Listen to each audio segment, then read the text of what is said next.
I'm using the terms forgiveness and grace together almost interchangeably. That's because grace cannot exist without forgiveness. Grace is forgiveness, if you like, on steroids. But at the hands of God, that is exactly what we have received. Now that fact is a powerful truth, a real reason for worship on the part of those who receive it. But what should our behaviour be in response to receiving grace like that? Ephesians chapter 4 verse 32 tells us to be kind and compassionate to one another, forgiving each other, just as Christ in God forgave you. And yet it is true to say that forgiveness is the doorway to grace. And it's a door through which we must pass if we're going to exhibit grace. There's no other way. Yet, as Phil Yancey puts it, grace, forgiveness to us is an unnatural act. So if forgiveness is unnatural, what is natural for us? Well, I'd say it's to seek justice for ourselves, to even seek revenge when someone hurts us. There was a time a long time ago when I was playing soccer. As a kid, I enjoyed soccer and we were playing this day. And I was tripped over by the opposition right in front of the referee. And I looked up to the referee with pleading in my eyes. So you've got to pull this bloke up. It's got to be a free kick. And he looked, and I knew he'd seen, because he just shook his head. No, I'm not doing anything about it. I was furious. And I decided to take justice into my own hands. The fella that tripped me over had the ball now. He's heading towards our goal. He was going to have a shot. And I was after him. I ran with one focus in my mind. And I could run fast. And I ran as fast as I could that day. I ran with one focus in mind. I reached him just before he was shaping up for a shot at goal. And I swept him. Took his legs right out from under him. I was sent off. I was given a red card and sent off. And he was carried off. And I thought, well, I felt justified in that. I repaired an injustice. And as I was on the sideline, my father came up to me and said, "Garry, son, I'm ashamed of you." I was gutted. My dad, the nicest man I knew, probably even now, I believe the nicest man I've ever met, was ashamed of me. And the church must be the place where we go to, and we can expect to receive grace. It should be renowned for it. The walls should be bulging with it. Its presence, if it's in us, should be so apparent that it's unmistakable. How about this? If you want justice, go to a court. If you want to experience grace, come to our church. How's that for a bumper sticker? Who of us would be brave enough to have that on the back of the car?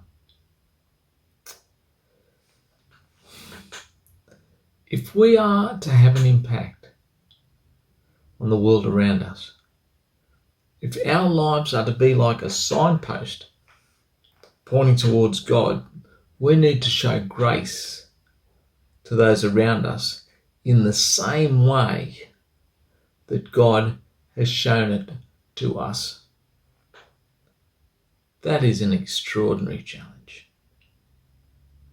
I mean, the grace that we've experienced at the hands of God borders on the incomprehensible. It's almost too good to be true. Yancey said in his book also that there is nothing I can do to make God love me more. And there is nothing I can do to make him love me less. It's all of him. It's all of him. Grace is almost scandalous in its simplicity. The concept is open to abuse.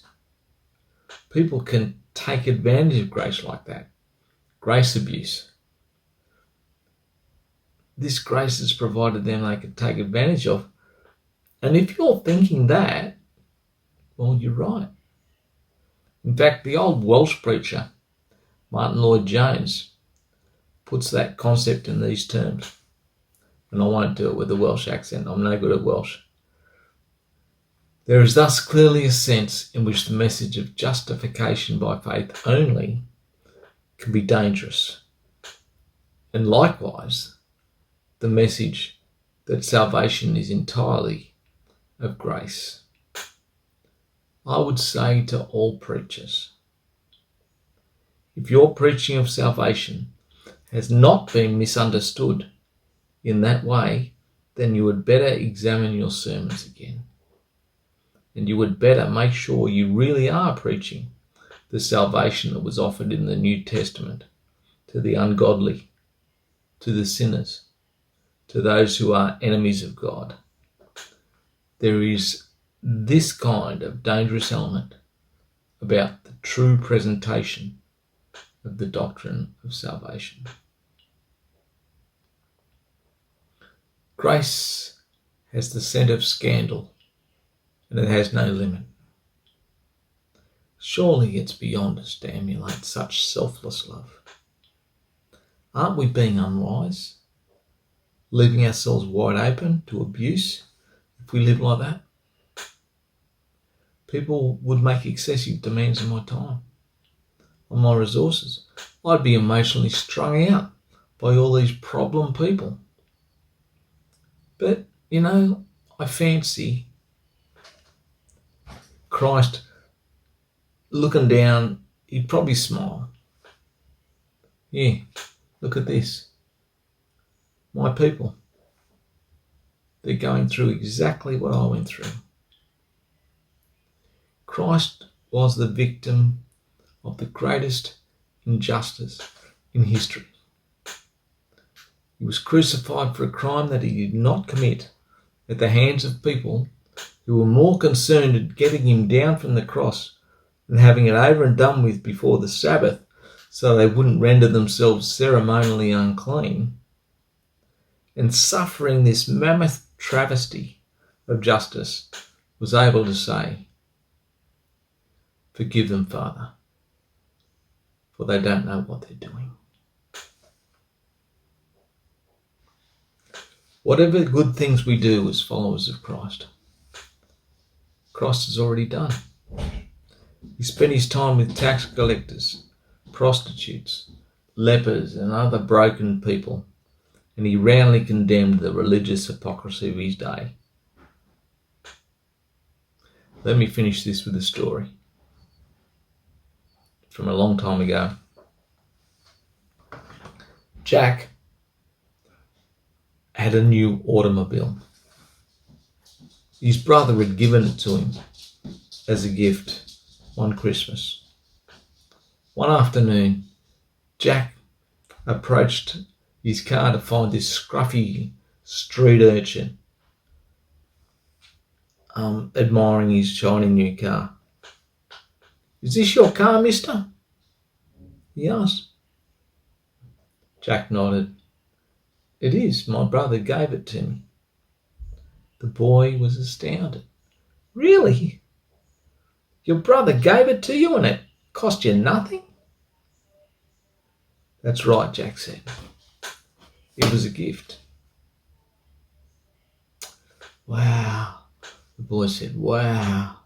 I wish, and his voice trailed off. And as the boy hesitated, Jack knew what he was going to wish. Judging from the boy's old clothing, his scraggy hair and his snotty nose, Jack guessed that affluence was a stranger to this boy's family. Certainly the boy was going to wish that he had a brother like that. What the boy actually wished stunned Jack. It caused a physical reaction like a prize fighter's body blow. I wish, the boy said, that I could be a brother like that. God wants you to be a brother like that. Thank you.